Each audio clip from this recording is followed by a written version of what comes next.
Hi there, Sonia here. Welcome back to another episode of the Help I'm Artist podcast.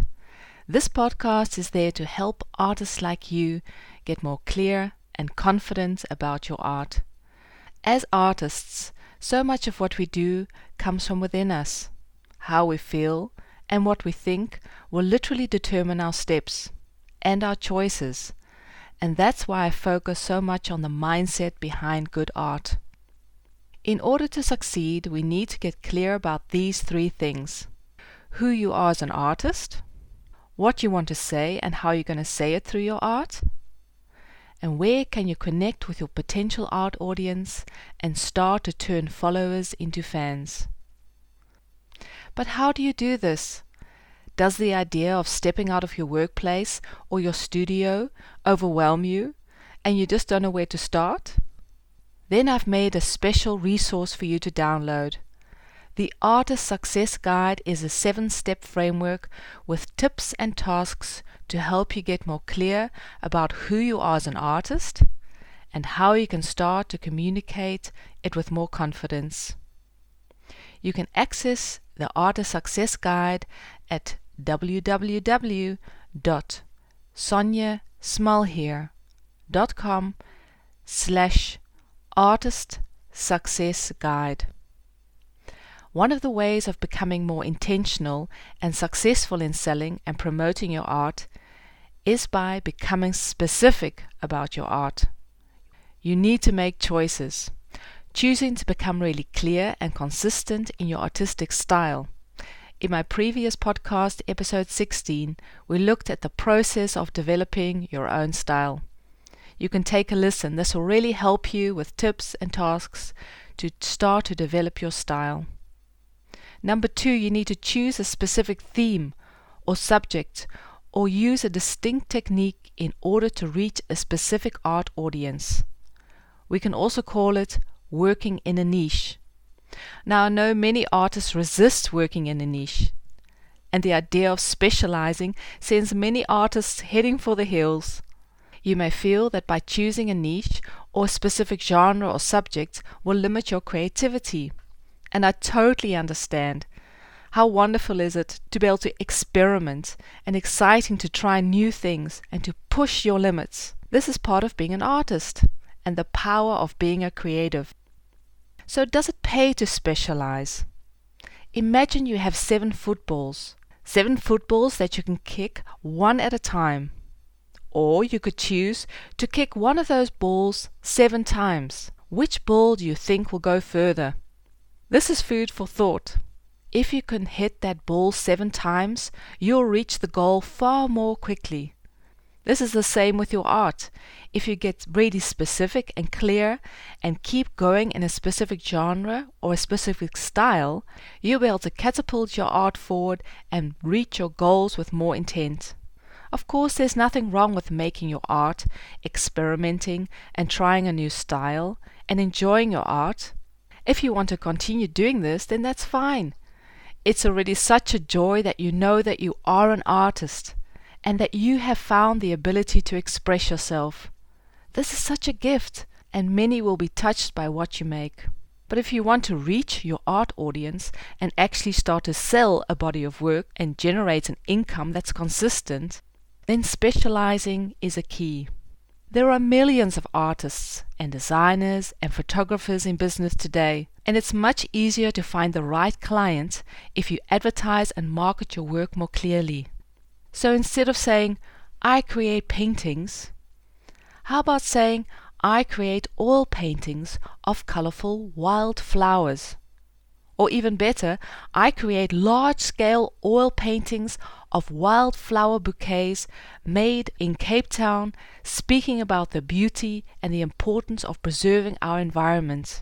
As you see, the last statement makes it so much easier for an art collector or an art buyer or an art lover to understand what you make and what's interesting about your work. I really want to challenge you. Take time to think about it. Do you think you'll sell more art if you start to steer your work in a very specific and intentional direction? Of course, we all are in different phases in our art journey. There's a time when you are skipping and jumping between different themes and techniques. You are in the exploratory phase, and this is necessary when you're discovering your artistic style. But if you want to grow in your art and in your art business, then it's time to make some choices. Of course you can do everything, but you'll not grow as effectively and your art influence will not increase. If you want to get more clear about your style, who you are as an artist, and actually what you want to say, and how to connect with your audience, then my Artist Success Guide is worth checking out. This guide will help you take steps and give you more clarity about your art style, about who you are as an artist, and how to connect with your potential art audience. But let's have a look at what is a niche. A niche is about finding what makes you unique and focusing just on that. It doesn't mean that you make something totally new. You just make something better, something that's fitting and suiting you and your style and your personality. Maybe you've heard the saying, do you want to be a small fish in a big pond?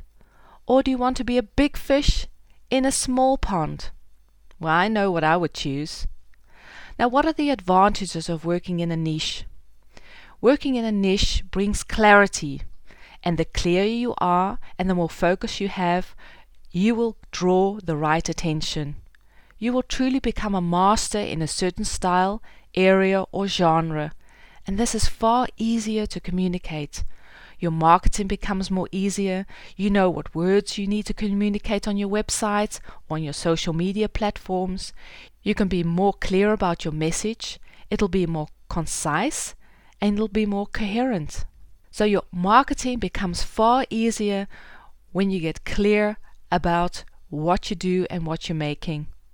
And working in a niche will help you connect with your audience. If you know who you are and what you make and you choose a specific genre, then you can find that specific audience that appreciates that kind of art. It'll also help you make decisions about a commission or decisions what to focus on in your work. There's so many voices screaming at us, so many choices that you need to make about what you should do and what you shouldn't do.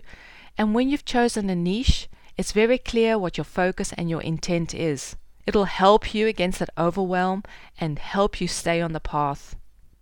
It'll also set you apart from others. Choosing a distinct genre or a distinct style will set you apart from others. You'll become the go-to person in a certain area. And becoming clear about your niche and about who you are and what you make will help you be found on internet, as Google loves clarity.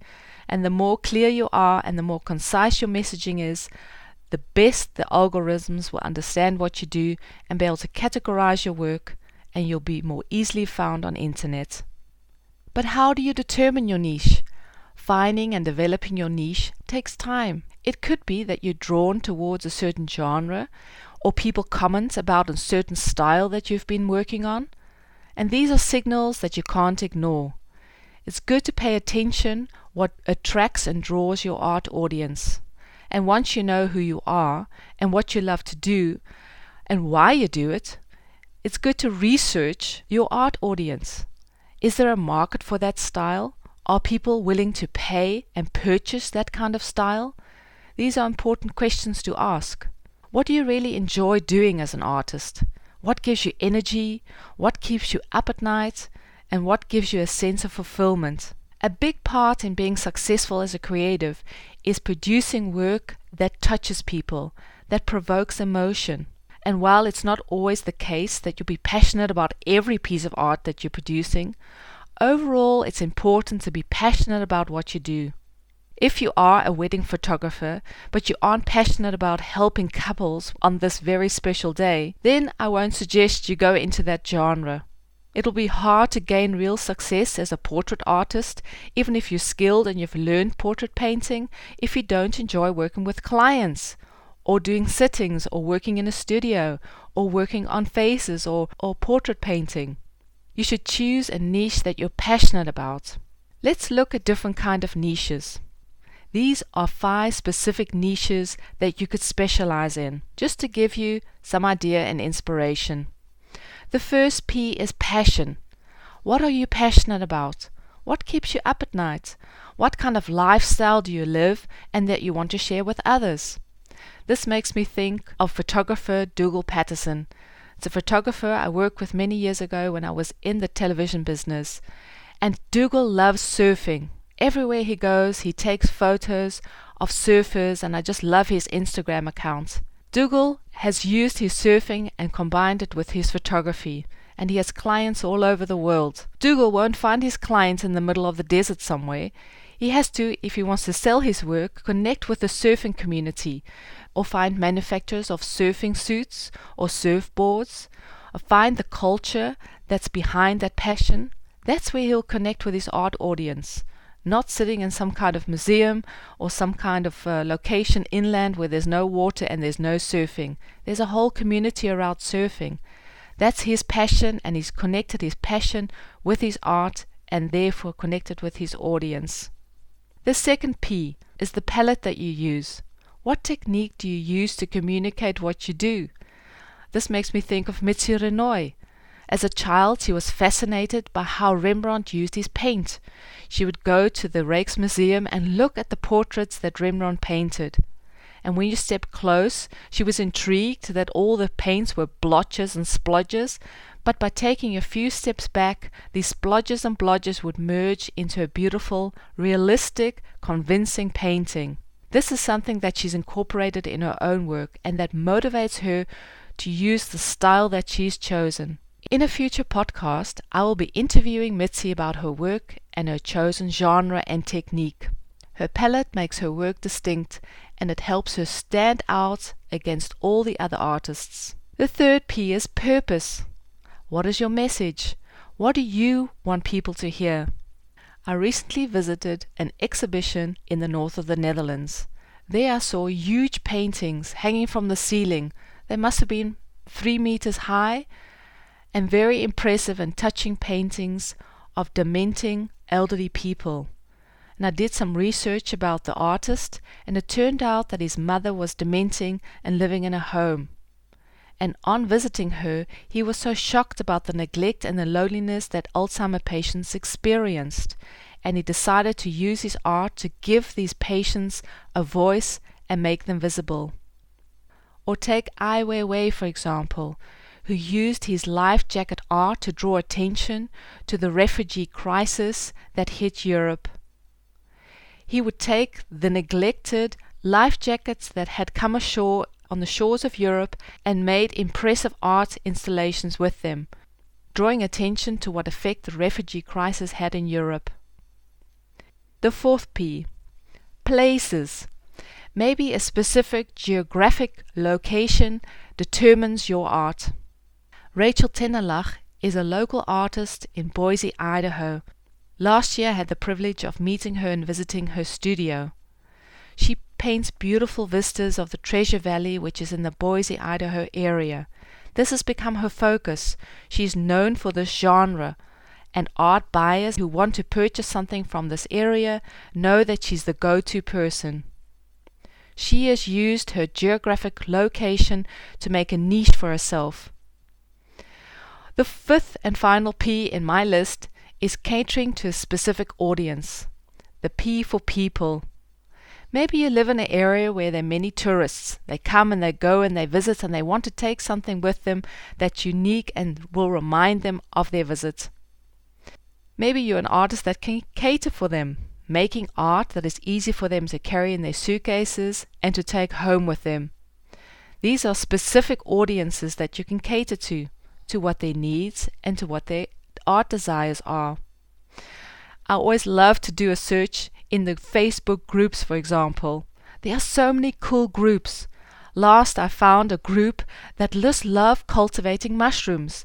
All kinds of interesting conversations about mushrooms and how you can grow them and how you can cultivate them and the pros and the cons. So nice that there's so many groups and different interests. So if you're an artist that loves painting mushrooms, there's an audience out there.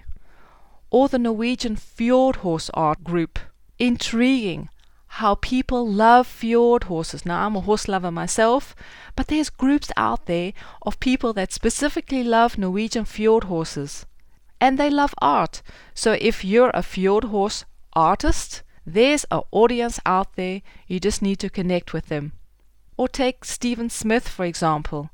He loves to incorporate movie heroes as stars in his paintings. Every painting has some kind of action hero that stands center stage. It's a very specific genre and a very specific niche, but if you're someone who loves action heroes, they will know where to find you. Or maybe you're a muralist specializing in a Mexican theme, and you paint them on restaurant walls worldwide. Or take a friend of mine, Gert van der Vijver.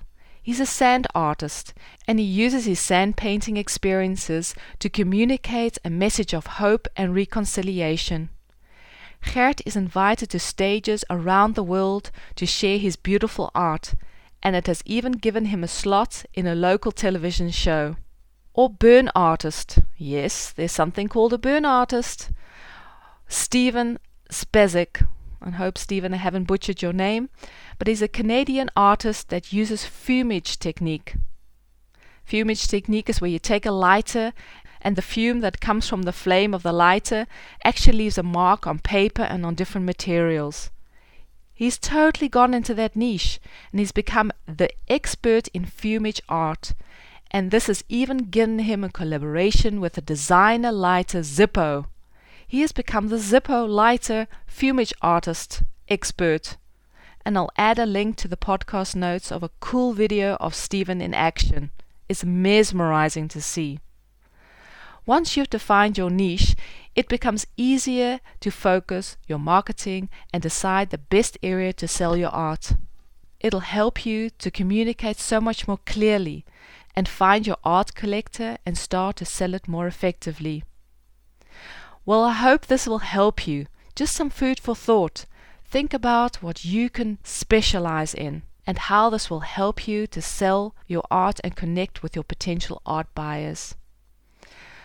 Next week, I'll be back with another episode of the Help I Am Artist podcast. Now, here's a question. Are you active on social media? Have you ever thought about using Instagram stories to connect with your potential art audience, or to get more attention, or drawing people to your website? Well, here's some interesting facts for you. Did you know that there's nearly 1.7 billion accounts using Instagram stories daily? And that there are over 500 millions using Instagram stories that spend over 53 minutes on Instagram every single day? Now, talk about a platform, one that we can't ignore, and something that can be powerfully used by artists to get more attention on their art. Are you already active on Instagram and use Instagram stories? Or maybe you have questions about Instagram and how to use Instagram stories, questions that I can incorporate in next week's episode, then please feel free to connect with me on Instagram. You can send me a DM. My handle is @SonjaSmalheer. I'd love to hear from you. Well, that's all for this week. Thanks so much for listening. And don't forget to leave a review on iTunes, as this makes the podcast more visible and accessible to other artists like you. See you again next week. Bye for now.